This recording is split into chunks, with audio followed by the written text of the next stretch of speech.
L'aspect balayé peut être réalisé sur des fonds plans comme structurés.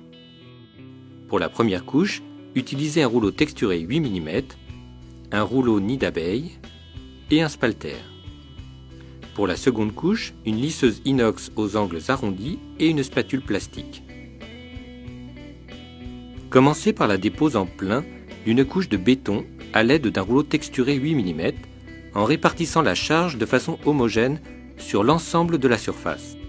Dans le frais, venir réaliser l'esthétique à l'aide d'un rouleau nid d'abeille.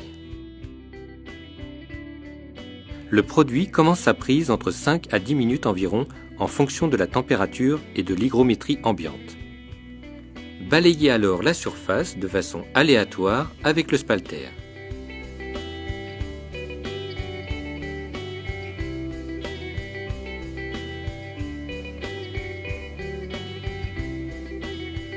Une fois la première couche sèche, égrenez la surface pour retirer les éventuels surplus ponctuels de matière.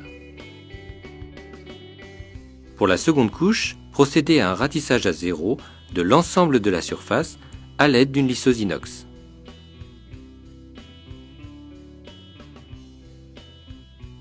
Attendre que le produit commence sa prise au bout de 5 à 10 minutes en fonction de la température et de l'hygrométrie ambiante. Réalisez alors un frottassage circulaire de la surface à l'aide de la spatule plastique.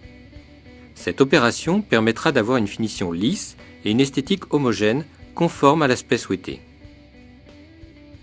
Pour améliorer la résistance à la salissure, une couche de lisswood haut satin incolore ou une couche de cubico fixateur incolore peut être appliquée une fois le système sec.